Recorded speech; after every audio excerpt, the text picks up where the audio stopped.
very ready for this, for anything, whether it's going to be a breakout of larger proportions or whether or not we're at that very low level, and we want to keep it that way. So we're at the low level. As they get better, we take them off the list, so that we're going to be pretty soon at only 5 people, and we could be at just 1 or 2 people over the next short period. Ini sekarang kita dikepung dengan virus corona. Corona itu nggak bahaya. Saya orang Manado. Sampai hari ini pasar yang paling ekstrim 100 kali ekstrim daripada Cina, Manado. Kampung saya, hewan kaki 1 mulai dari yang merayap, kaki 1, kaki 2, kaki 3 sampai kaki 1000. Sampai sekarang masih dijual di Manado. 疫情发生以来，中方本着严肃、认真、专业的态度，予以积极的处置，制定严密的防控方案，全力救治患者，做好密切接触者的管理，深入开展流行病学调查，对外及时发布疫情防治有关信息，并且积极开展防病知识的宣传。在接到有关国家相关病例的通报后，中方高度重视，通过双多边渠道与各方保持密切沟通，加强合作，全力应对。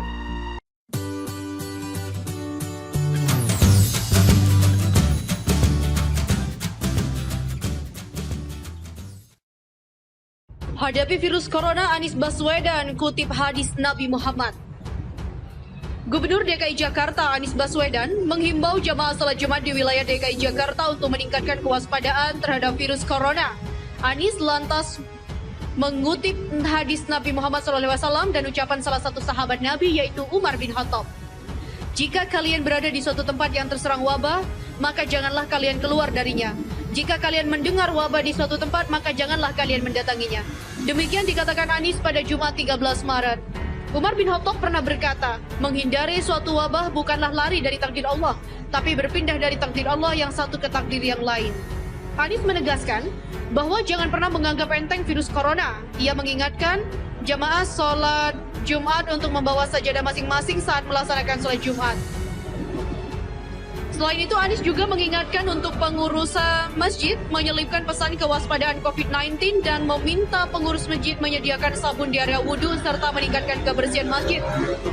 Pesan tersebut dikeluarkan oleh Anies mengingat kasus positif corona yang ada di Jakarta dan dengan ditetapkannya COVID-19 sebagai sebuah epidemi oleh WHO.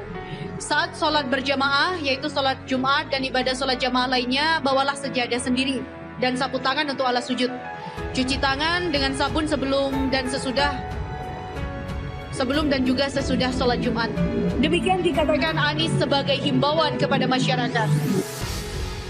Assalamualaikum warahmatullahi wabarakatuh. Saya Anies Baswedan. Pada hari Jumat yang baik ini, saya ingin menyampaikan sebuah pesan kewaspadaan untuk umat Islam di Jakarta, khususnya menjelang kegiatan sholat Jumat pada siang hari ini. Seperti kita ketahui, Badan Kesehatan Dunia WHO telah mengumumkan bahwa penyakit COVID-19 kini telah menjadi epidemi global. Di Indonesia dan di Jakarta pula kasusnya masih terus bertambah. Rasulullah SAW pernah bersabda, jika kalian berada di sebuah tempat yang terserang wabah, maka janganlah kalian keluar darinya. Apabila kalian mendengar wabah itu di suatu tempat, maka janganlah kalian mendatanginya. Umar bin Khattab pernah pula mengatakan bahwa menghindari wabah bukanlah lari dari takdir Allah, tapi berpindah dari satu takdir Allah ke takdir Allah yang lain. Oleh karena itu, kewaspadaan terhadap wabah ini harus kita tingkatkan. Prinsipnya memang sederhana, jangan panik, tapi jangan pula menganggap enteng, jangan meremehkan. Maka itu, saudara-saudaraku, umat Islam di Jakarta harap memperhatikan beberapa pesan berikut ini. Pertama, saat berjamaah sholat Jumat dan kegiatan sholat jamaah lainnya di masjid, bawalah sajadah sendiri atau bawa sapu tangan untuk alas sujud. Kedua, cuci tangan dengan sabun sebelum dan sesudah kegiatan sholat Jumat. Ketiga, Untuk sementara waktu, hindari jabat tangan, hindari cium pipi. Gunakan metode lain untuk saling bersapa tanpa harus bersentuhan. Keempat, bila sedang flu, sedang batuk, maka gunakan masker. Dan bila tiba-tiba akan batuk atau bersin, maka tutupi mulut dan hidung dengan tisu atau dengan lipatan siku tangan.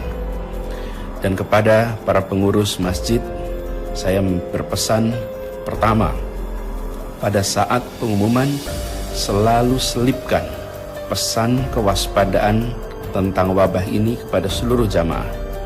Ingatkan untuk rajin cuci tangan dengan sabun dan hindari sentuhan fisik untuk sementara waktu.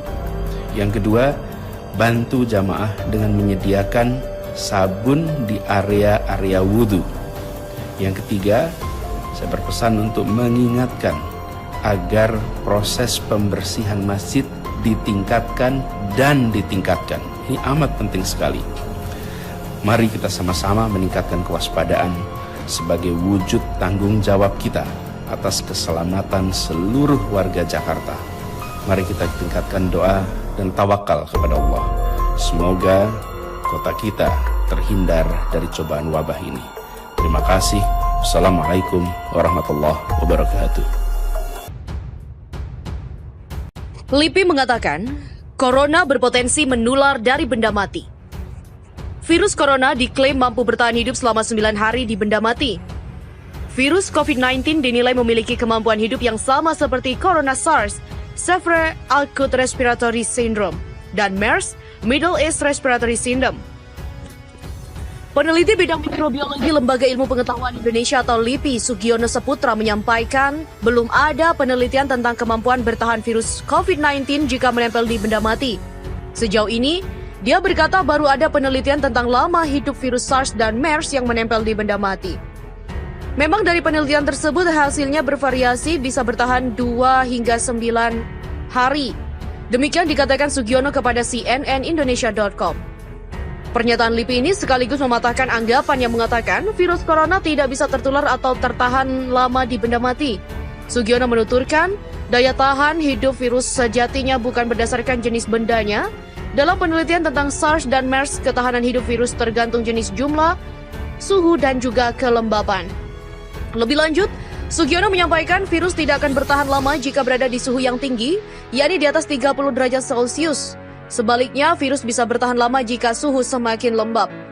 Berdasarkan studi tersebut diperkirakan SARS-CoV-2 atau COVID-19 juga punya ketahanan serupa, sehingga bisa dijadikan acuan untuk desinfeksinya. Selain itu, Sugiono menyampaikan belum ada penelitian mengenai kemampuan transfer virus COVID-19 melalui tangan. Namun dia menyampaikan kontak tangan selama 5 detik dengan permukaan yang terkontaminasi influenza tipe A bisa mentransfer sekitar 30% dari viral load yang ada. Di sisi lain, Sugiono juga menyampaikan virus di benda mati akan hilang jika desinfektan misalnya dengan alkohol 70% dan didiamkan selama 1 menit. Atau dengan sodium hipoklorit yakni kaporit yang biasa untuk kolam renang. Sebelumnya, Sekretaris Direktorat Jenderal Pencegahan dan Pengendalian Penyakit P2P di Kementerian Kesehatan Ahmad Yuryanto mengklaim bahwa virus corona tak akan bisa tertular dari benda mati.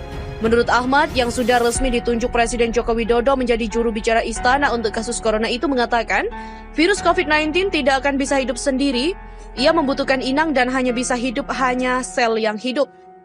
Ia pun mengibaratkan kasus yang sama dengan pohon ada benalu di pohon. Benalu hanya bisa hidup pada pohon hidup, sementara jika benalunya mati, pasti benalunya juga akan mati. Dan virus harus ada inang yang hidup lepas dari tubuh manusia. Di mana iklim dengan paparan ultraviolet, suhu rata-rata hanya akan bertahan 10 hingga 15 menit, setelah itu akan mati indoor atau outdoor. Demikian kata Yuri di Istana Kepresidenan pada Senin. Senada dengan LIPI, Badan Kesehatan AS Center for Disease Control and Prevention CDC juga mengamini bahwa virus corona bisa bertahan 5 menit hingga 9 hari ketika menempel di benda mati. Hal ini berdasarkan penelitian yang dilakukan terhadap virus corona SARS dan MERS. Virus bisa bertahan selama itu jika benda-benda tersebut tidak didesinfektan. Sehingga sangat mungkin orang tertular virus corona ketika menyentuh permukaan yang sudah terkontaminasi. lalu menyentuh hidung, mulut, atau mungkin mata mereka.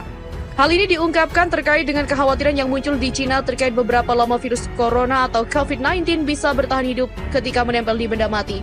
Kekhawatiran ini bahkan sampai membuat Bank Sentral Cina melakukan pembersihan intensif atau deep cleaning dan menghancurkan uang-uang yang beredar di Cina sebab uang adalah benda yang paling sering berpindah tangan. Selain itu, pemerintah Indonesia pun sempat membuat pembatasan pengiriman barang dan impor dari Cina dan Hong Kong untuk mencegah penyebaran virus corona.